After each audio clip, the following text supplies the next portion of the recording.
Hello everyone, and welcome to this TELET webinar, How to Reduce Power Consumption and Develop Applications for IoT Deployments, a TELET technical workshop. The needs of IoT are diverse. They range from very high speeds needed for applications such as video to extremely low speeds required for sensors. They range from low latency for voice communications to large capacity for dense deployments. The biggest common requirement for almost all of these device classes is lower power consumption and longer battery life. In this webinar, we will review design tactics for reducing IoT device power consumption when developing IoT applications. Part 1 of the workshop will review relevant module specifications and features you need to understand in detail. Part 2 will demonstrate how to reduce your IoT device's power consumption, while Part 3 will provide an overview of development tools with the aid of TELET's App Zone, and will review the essential building blocks using TELET's ME310, which has the power and memory to host applications. Just before we get started, we would like to understand more about your connection to cellular IoT. So if you could, please take a second to fill out the poll question, which you'll see on your screen now.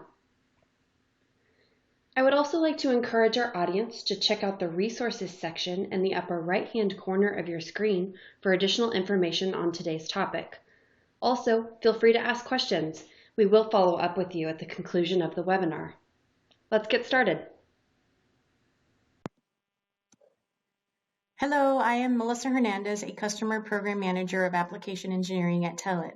I have over 20 years of experience in cellular industry, with the last 3 at TELET. In the past, I've worked at IoT companies like Sony Ericsson, LNG, and Elster. Our TELET application engineering team is here to enable your device applications with cellular connectivity using TELET 4G and 5G cellular modules.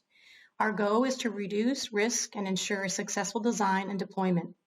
We help from technologies overviews to product selection, technical design, and certification support, with a focus on high volume manufacturability of your device. Today, we will be highlighting our ME310 series of 4G LTE cellular modules. I will take the next 10 minutes and highlight some of the features and specifications on our ME310 4G cellular module. TELET ME310 is part of our XE310 family of wireless modules. XE310 includes options for cellular, Wi-Fi, and Bluetooth technologies. Today, we focus on going into details on our ME310 series. Here on the web page, we are highlighting the ME310 cellular family, which includes cellular support for the following: 4G LTE Cat-M1, 4G LTE NB-IoT, 2G GSM, and GPRS, with the options to enable all 3 of these technologies or just one depending on your requirements. XE310 is an LGA module with 94 pads. ME310 is a product designed to help reduce size, cost, and power. Notice that we are talking about a cellular module that is smaller than a diameter of a penny. ME310 W1 measures 13 by 14 millimeter. This is meant to provide a clear reference of the size of cellular technology, which is an innovation improvement over legacy 3G and 4G technologies, where sizes are 2, sometimes 3, and even 4 times as large. ME310 is a cost optimized by using the latest components from Tier 1 chipset suppliers with high volume manufacturing in mind. ME310 is built with 3GPP Release 14 specs and includes support for advanced power saving modes like PSM and EDRX, which result in current consumption values in the single UA range, which allows for devices to last up to 10 years in the field using 2 AA batteries.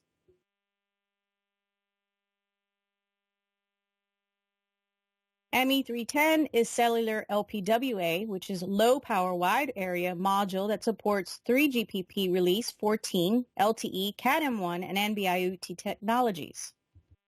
Key benefits of the cellular module includes the following: cost-effective cellular module supporting multiple LPWA technologies, which include the Cat-M and the NB-IoT, Global reach with a single cellular module, support the global 4G LTE bands.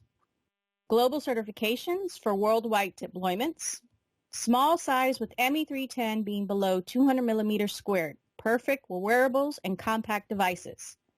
Low power consumption for battery operation devices. Easy to use wide pitch LGA, packing available, and tape and reel that can be placed by standard pick and place machines. Notice here that the GSMA coverage map shows the extensive coverage and network deployments of cellular LPWA of LTE Cat-M1 and NB-IoT technologies. New Cat-M1 and NB-IoT networks are being deployed around the world every month. Telit ME310G1 series supports these two low-power wide area technologies along with an option for 2G GSM GPRS cellular technologies to even further enhance the cellular coverage of the ME310 cellular module in areas where Cat-M1 and NB-IoT are not yet available. Telit adds a lot of value on the ME310 to ensure rapid design and deployment. Some examples of these features marketed under our Telit One Edge umbrella includes the following. Lightweight M2M protocols, low data usage protocol designed specifically for cellular IoT and support key functions like device management and FODA, which supports the over-the-air updates. Telit ME3 supports multiple enhanced instances of a lightweight M2M client to expand the usage and possibilities. We also have the SimWise embedded SIM technologies on the ME310, which reduces the needs to external SIM cards, helping to reduce size, cost, and failure point in the IoT devices. Telit SimWise can support advanced SIM technologies like IUICC and eUICC. SimWise takes advantage of the dedicated and secure trust zones areas inside the module. We also have AppZone. ME310 runs a dual-core processor. The hexagon processor is used for 4G LTE cellular modem protocols, and the Cortex A7 processor is available for integrators, partners, customers to use to host your application. AppZone works by writing your C code inside an Ellipse IDE, compiling your code, and loading it into the ME310 to run. ME310 has a 1 megabyte RAM and 2 megabytes of NV flash available. ME310 Cortex A7 has a CPU frequency of up to 800 megahertz and approximately 4 diastone MIPS. We have Connection Manager, which developed to help simplify the effort to bring a new IoT device to market. Telit Connection Manager will establish and maintain a data connection to your server to help ease the use of the ME310 and speed your time to market. Cellular connections can be tricky and challenging with its dynamic nature with mobility, timers, and changing wireless environments of cellular communications. Location services. ME310 supports location technologies using traditional global navigation satellite technologies, which is the GNSS, like GPS from USA, GLONASS from Russia, Baidu from China, and Galileo from Europe. But beyond these four standard GNSS technologies, Telit supports location services using Qualcomm GTP technologies when GNSS signals are not available. Telit's ME310 is packed with features. Support for the 3GPP Release 14 includes advanced power saving modes of PSM, EDRX, and supports for the extended coverage modes. And those modes would include the C mode A and B. Beyond the standard 3GPP features, Telit focuses on multiple IP stacks to provide flexibility in IoT devices designs. ME310 supports both IPv4 and IPv6. ME310 supports the basic TCP and UDP internal protocols. More advanced protocols like FTP, HTTP, SSL, and TLS are also supported. To get a full list of protocols supported, please contact your local Telit office. ME310 is capable of supporting 3 cellular technologies. Each technology provides different data throughput capabilities. LTE Cat M1 technology provides the highest data speeds of approximately 500 kilobits per second up to 1 megabit per second. NB-IoT or NB2 technologies provides the slowest data speeds at approximately 120 kilobits per second to 160 kilobits per second, with 2G GSM GPRS performances falling between the two 4G LTE technologies. Telet's ME310 is a nice fit for a wide range of IoT devices and vertical markets. We are seeing cellular play a large role in healthcare industries with remote patient monitoring, glucose monitoring, heart rate monitoring. Fitness and safety is also in the front and center with COVID-19 pandemic.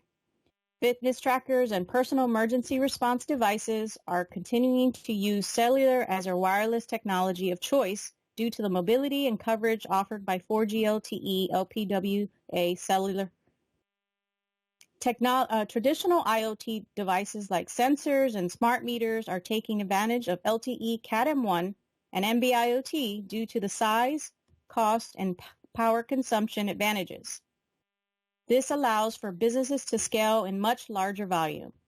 Security is also selecting the use of Cat M1 as their technology of choice. Cat M1 can provide reliable data for their data requirements and now supports VoLTE for the voice component, which is important for some of the security use cases. For more information on Telet ME310 and the other Telet modules, please visit telet.com. Telet would love to be your wireless technology partner. Please contact us. Now we will cover how to design for low power and maximize a module's low power capabilities. Hello, my name is Jeff Shaw, and I am a Telet Applications Engineer here at Telet. Welcome to the Telet Power Savings Features and Strategies presentation. We are going to discuss the different common applications, practices, and concepts of power savings features. At the end of this presentation, you will understand different power management strategies and how they could apply to the next project that you plan to take to the market. Low power cellular. On the left, we see most common the devices and applications that are on demand. There's no latency expected. Security, wearables, healthcare, transportation, smart grid. On the right side, there's some expectation, and the application does not necessarily need to be on demand. Building automation, metering, condition monitoring, smart cities, agriculture are some common applications.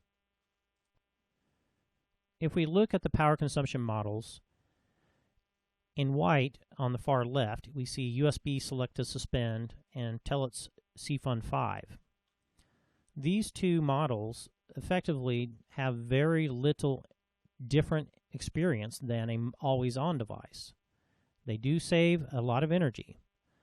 On the very, very far right, we see this mostly off model. In this case, the device would power up once a day and be 99% off. Sometimes there's something a little bit in between where they tie a sensor in to this mostly off model and or include USB Select to Suspend. You might find something like that on a tablet. The cellular industry introduced additional technologies to get in between these models.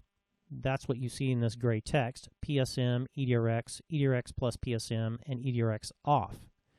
In this case, we see the additional power savings above and beyond CFUN 5 and Select to Suspend, and almost as good as the mostly off model. Here we discuss the new power saving features, specifically Power Saving Mode and EDRX. In this case, in the upper right corner, you see a normal power consumption model. You see the network activity that consumes a tremendous amount of energy, and then you see the pacing of pages that go until the next power consumption for the network activity. In the lower left corner, we start to see the implementation of PSM and how it works to save energy above and beyond the normal usage of power that we saw in the upper right. As you see the network activity happening, and then you see a short window of paging, and then you see the radio go into a deep sleep. This is where most of that energy is saved until the next time it has network activity again, and again the small paging window, and then the deep sleep again, and this repeats at a periodic rate.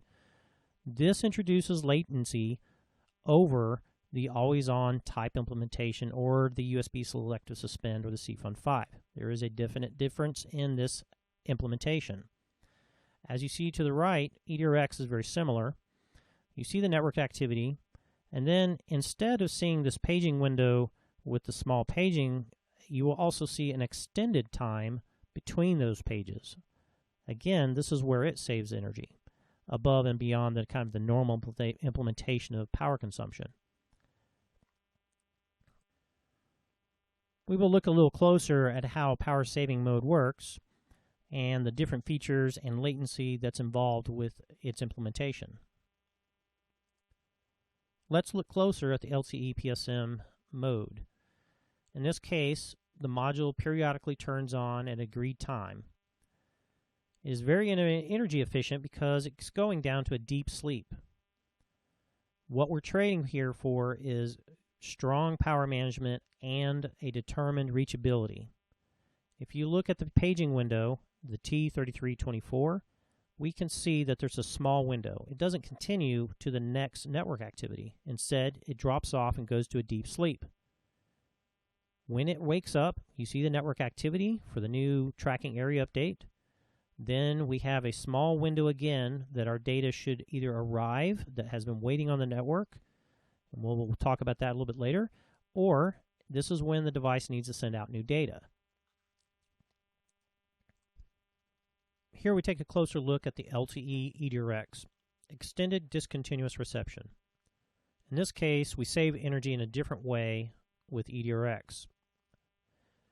Here, EDRX saves energy by extending the time between each page versus power savings modes, which kept the paging cycles the same but had a very deep sleep that saved energy. So in this case, it still has latency involved because there is still a low sleep time before the next paging cycle. Here we show how you can combine PSM and EDRX. In this case, we're going to put the module into EDRX, and then we're also going to put it down in deep sleep during its idle time. We have a similar periodic time for the windows for the device reachability, which is very similar to both EDRX and PSM. And we also see the extended cycle pages where the time between each page has been extended. Then after those paging windows, it will fall into the deep sleep instead of only the low power we saw with EDRX that's in the pure form. Again, there's tremendous latency because we still are dealing with paging windows and a periodic time that's agreed upon with the network. With these new power saving features, we have some data delivery challenges.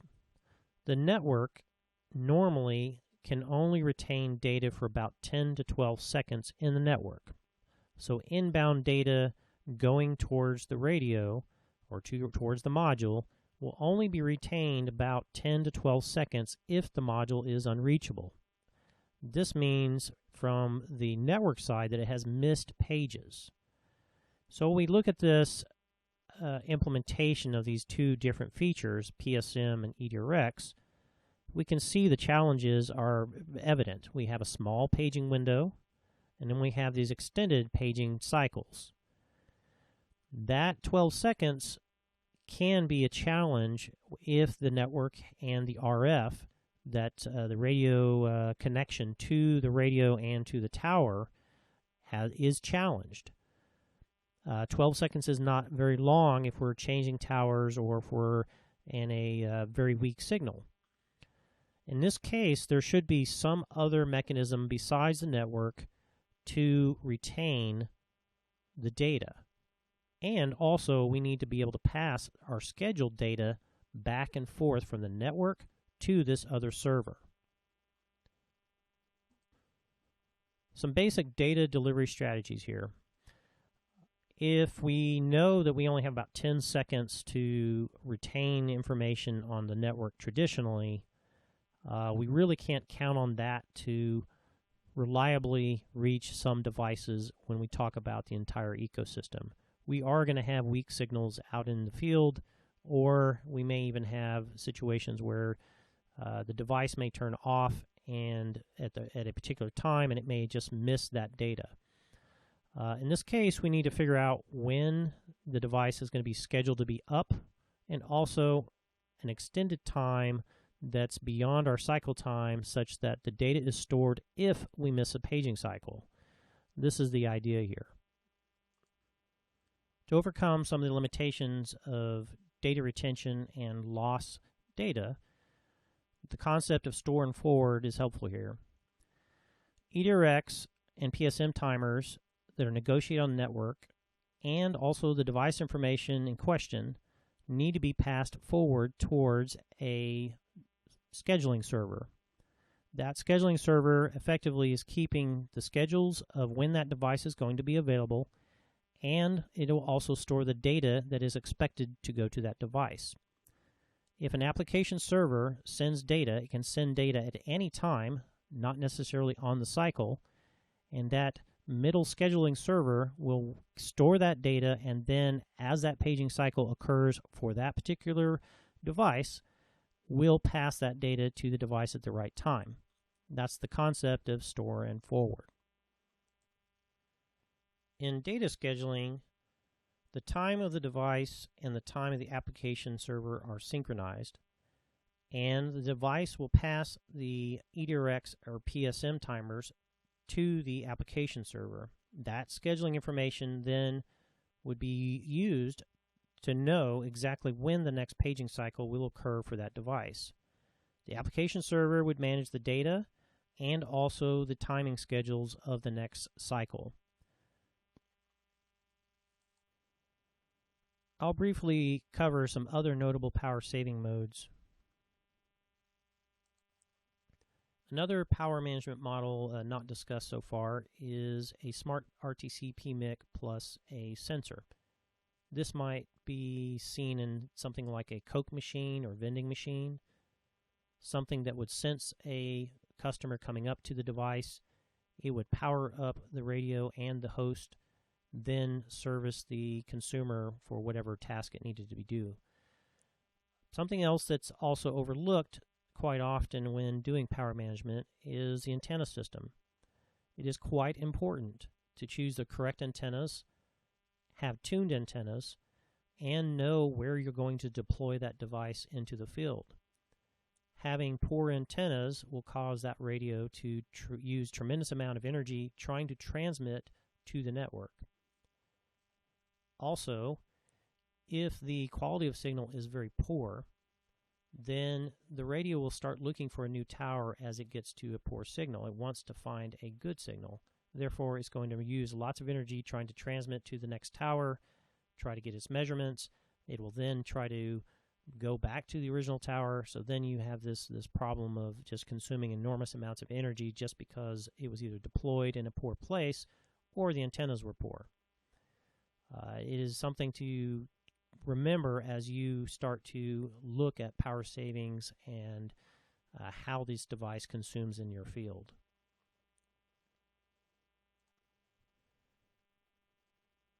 Let's go back to the power management models I presented early in the presentation.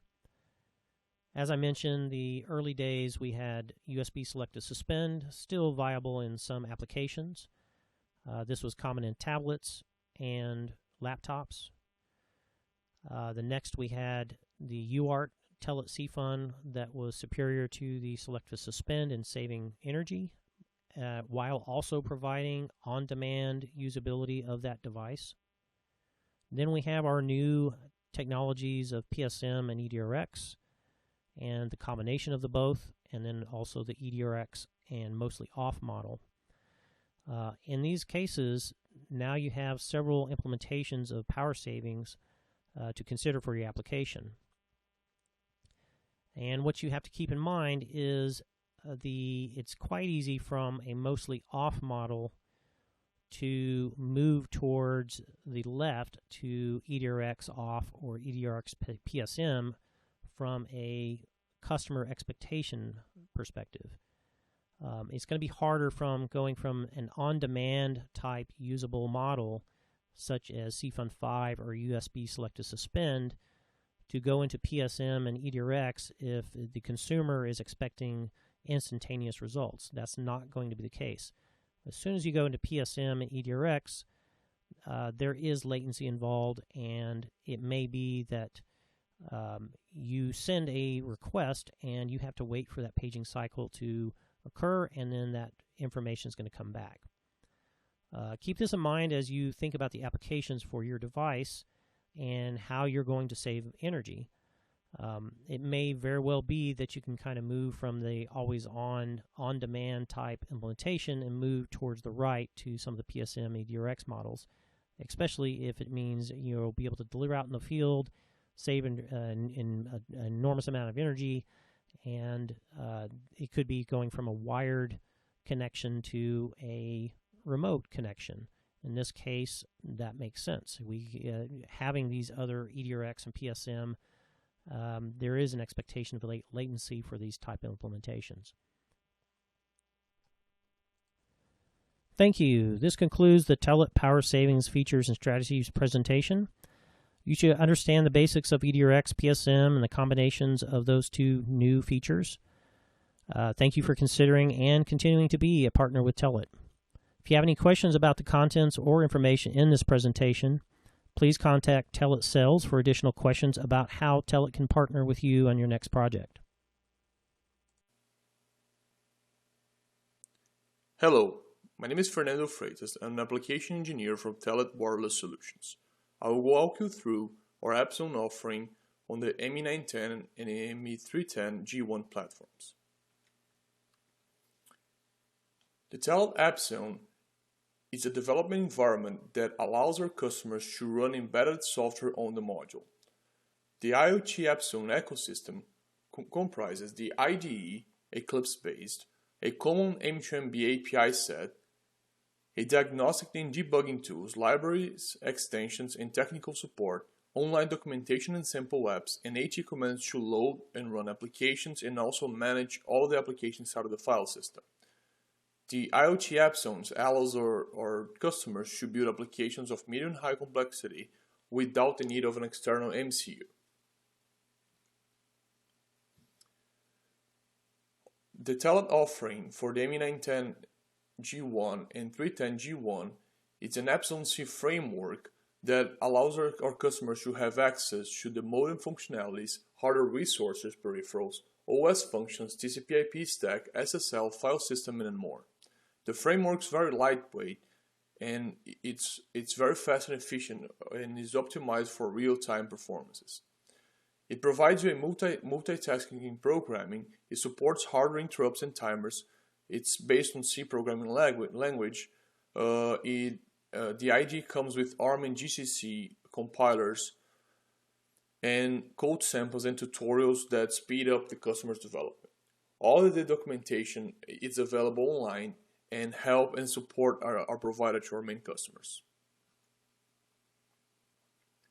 The processor capabilities throughout the families vary with the chipset capacity. The ME910 and ME310 G1 are based on the Qualcomm MDM9205 chipset that has a Cortex-A7 dedicated to our customers' applications. The Cortex-A7 features a CPU speed up to 800 MHz that's maintained during the transmission or idle modes of the module, delivering a constant 397 DMIPS. In the chart below, you can find the performances of the other families for comparison. Our development resources can be found at our website or at our GitHub page. In there you can download the IDE, documentation, and sample apps to speed up your development and decrease your time to market. Please note the links for each page on the bottom of each slide. Now I'll go over a little bit of the possible architectures of an IoT application using App Zone. The traditional IoT devices architecture consists into an external microcontroller driving all the communications with the cellular module while pulling the sensors. In this configuration, the external microcontroller must manage the mode and connectivity via traditional AT commands and also pull all of the sensors with their main state machine. One option of using the app zone is porting the full application to the module's app processor and using its hardware interfaces and I/O to connect to external sensors and modules. This architecture reduced dramatically the customer's BOM costs and product size, and in some cases increased processing capabilities where compared to the original MPU. Another very useful architecture is what we call a dual-core application, where customers can build code inside of the module to customize AT commands or even create their own protocol to communicate with the module. Also, all of the modem management firmware can be developed inside of the module, leaving more space to the external microcontroller for its original functions. Now we will go through a live demo of the IDE showing the main capabilities. This is the AppZone-C IDE. It is Eclipse-based, and if you are familiar with the Eclipse environment, you find this very easy to use. First of all, you can click on Help and About Telit IoT AppZone IDE to find out the version of the IDE that you are using. We update the IDE releases constantly, so please stay tuned to our website to see if you have the latest one. To create a project, you go into File, New, Telit Project. You give a project a name, for example, Test2, because I already have one there. You select the platform that you would like to create the project to. You select the toolchain in the compatible firmware version. If the firmware version you're using is not listed in here, please contact our support and they will send you a plugin to be installed with the latest release, or tell you to update your IDE to one that has the software version that you need available as the standard. Then you click on Next. You can start with an empty project, or you can use a project template with a sample app. The sample app are available with examples for the aux UART, with the main UART and the USB port. So as you expand, you can find like multiple different examples. After that, you hit Finish and a project will be created like this one that's right here. Once a project is created, you have access to all of the main files and folders of the example specifically. Here's a simple example with the Hello World. To build this example, you can right-click on the project and click click on the build configurations, or you can simply hit the hammer icon. The project will be built and a bin file will be created that in this case was already created, but if it wasn't here, it would be created after you build.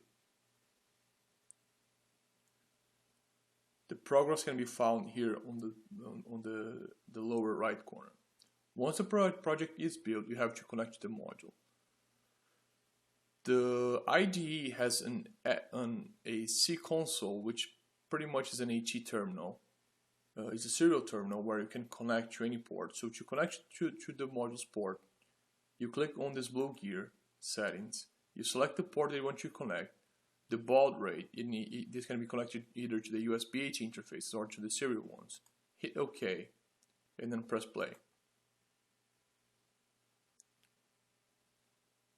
Once the device is connected, you can issue any AT command you would like in this window here, as any regular terminal, so AT plus # software package version for the software version that I'm using here. Once you are connected, to load the app to the module, you just click on the bin file, drag and drop to this window here. The application will be loaded to the module and you'll be able to execute it in the file system. Please check our AT commands documentation to learn which AT commands have to be issued to run the application. Thank you.